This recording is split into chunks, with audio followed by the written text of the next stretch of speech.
नमस्कार दोस्तों, मैं दीपक सिंह आपका स्वागत करता हूं मार्केट प्लस हब चैनल में। दोस्तों, भारतीय शेयर बाजार में आज का दिन बेहद उतार चढ़ाव भरा रहा और पूरे दिन निवेशकों में असमंजस का माहौल देखने को मिला। सुबह बाजार ने हल्की मजबूती के साथ शुरुआत जरूर की, लेकिन जैसे जैसे दिन आगे बढ़ता गया, बाजार पर दबाव बढ़ता चला गया।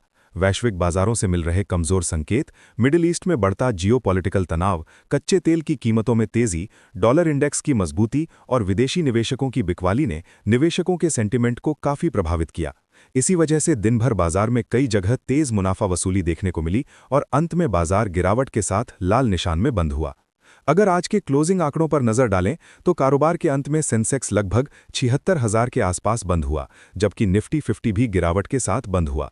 दिन भर बाजार में कई बार तेजी की कोशिश जरूर हुई, लेकिन हर बार ऊपरी स्तरों पर बिकवाली का दबाव बढ़ गया। खासतौर पर बैंकिंग, फाइनेंशियल सर्विसेज, ऑटो और आईटी सेक्टर के कई बड़े शेयरों में कमजोरी देखने को मिली। बाजार के कई दिग्गज शेयरों में गिरावट का असर सीधे इंडेक्स पर दिखाई दिया और सेंसेक्स तथा निफ्टी दोनों दबाव में आ गए। अगर सेक्टर वाइज प्रदर्शन की बात करें तो बैंकिंग सेक्टर में सबसे ज्यादा दबाव देखने को मिला। कई बड़े प्राइवेट बैंक और सरकारी बैंक के शेयर गिरावट के साथ ट्रेड करते दिखाई दिए।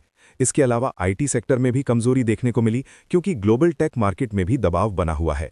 ऑटो और मेटल सेक्टर में भी कुछ कंपनियों के शेयरों में गिरावट देखने को मिली। वहीं दूसरी तरफ कुछ डिफेंसिव सेक्टर जैसे एफएमसीजी और फार्मा में हल्की खरीदारी देखने को मिली, लेकिन ये खरीदारी इतनी मजबूत नहीं थी कि पूरे बाजार को ऊपर ले जा सके। मिड कैप और स्मॉल कैप शेयरों में भी कई जगह गिरावट देखने को मिली, जिससे बाजार का ओवरऑल सेंटिमेंट कमजोर बना रहा। आज बाजार में गिरावट के मुख्य कारण: मिडिल ईस्ट में बढ़ता जियोपॉलिटिकल तनाव। अमेरिका और ईरान के बीच बढ़ते तनाव ने वैश्विक निवेशकों को चिंतित कर दिया है। निवेशकों को डर है कि अगर ये तनाव और बढ़ता है तो इसका असर वैश्विक व्यापार और अर्थव्यवस्था पर पड़ सकता है। कच्चे तेल की कीमतों में तेजी। अंतर्राष्ट्रीय बाजार में कच्चे तेल की कीमतों में तेजी देखने को मिल रही है। भारत जैसे देश जो तेल का बड़ा आयात करते हैं, उनके लिए ये चिंता की बात होती है, क्योंकि इससे महंगाई बढ़ने और चालू खाते के घाटे पर असर पड़ सकता है। विदेशी निवेशकों की बिकवाली। हाल के दिनों में विदेशी पोर्टफोलियो निवेशक भारतीय बाजार में बिकवाली करते दिखाई दे रहे हैं।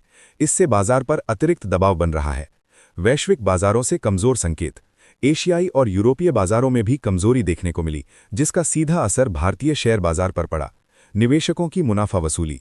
पिछले कुछ दिनों में बाजार में अच्छी तेजी देखने को मिली थी, इसलिए कई निवेशकों ने ऊंचे स्तरों पर मुनाफा वसूली करना शुरू कर दिया। डॉलर की मजबूती।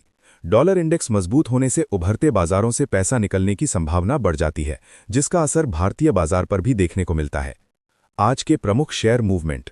स्टेट बैंक ऑफ इंडिया के शेयर में गिरावट देखने को मिली और ये लगभग 1085 रुपये के आसपास बंद हुआ। कई बड़े बैंकिंग शेयरों में 2% से 5% तक गिरावट देखने को मिली। आईटी सेक्टर के प्रमुख शेयरों में भी कमजोरी देखने को मिली, जिससे निफ्टी पर दबाव बढ़ गया। कुछ एफएमसीजी और फार्मा कंपनियों के शेयरों में हल्की खरीदारी देखने को मिली।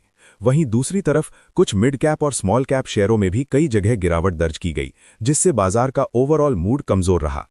टेक्निकल नजरिया। अगर टेक्निकल चार्ट की बात करें तो फिलहाल बाजार एक महत्वपूर्ण सपोर्ट जोन के आसपास ट्रेड कर रहा है और आने वाले सेशन में ये स्तर काफी अहम रहने वाला है। निफ्टी के लिए 24,000 से 23,800 का स्तर मजबूत सपोर्ट माना जा रहा है। अगर ये स्तर टूटता है तो बाजार में और गिरावट देखने को मिल सकती है। ऊपर की तरफ 24,300 से 24,500 का स्तर मजबूत रेजिस्टेंस माना जा रहा है। जब तक निफ्टी इस रेजिस्टेंस के ऊपर मजबूती से नहीं निकलता, तब तक बाजार में दबाव बना रह सकता है। अगर बाजार इस सपोर्ट जोन से उछाल लेता है तो शॉर्ट टर्म में हल्की रिकवरी भी देखने को मिल सकती है। अगले ट्रेडिंग सेशन के लिए क्या संकेत हैं? दोस्तों, आने वाला ट्रेडिंग सेशन बाजार के लिए काफी अहम रहने वाला है। अगर ग्लोबल मार्केट से कमजोर संकेत जारी रहते हैं और कच्चे तेल की कीमतों में तेजी बनी रहती है तो बाजार में और दबाव देखने को मिल सकता है। वहीं अगर अंतर्राष्ट्रीय बाजारों से सकारात्मक संकेत मिलते हैं तो बाजार में शॉर्ट कवरिंग और तेज रिकवरी भी देखने को मिल सकती है। इसलिए ट्रेडर्स को फिलहाल सावधानी के साथ ट्रेडिंग करनी चाहिए और महत्वपूर्ण सपोर्ट और रेजिस्टेंस स्तरों पर नजर बनाए रखनी चाहिए। निवेशकों के लिए क्या रणनीति होनी चाहिए? ऐसे समय में निवेशकों को घबराने की जरूरत नहीं है, बल्कि धैर्य के साथ बाजार को समझने की जरूरत है।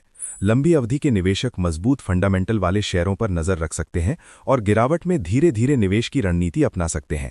वहीं शॉर्ट टर्म ट्रेडर्स को जोखिम प्रबंधन पर ज्यादा ध्यान देना चाहिए और बिना स्टॉप लॉस के ट्रेडिंग करने से बचना चाहिए। बाजार में अचानक आने वाली खबरों का असर तेजी से देखने को मिल सकता है, इसलिए सतर्क रहना बेहद जरूरी है। निष्कर्ष, मार्केट आउटलुक।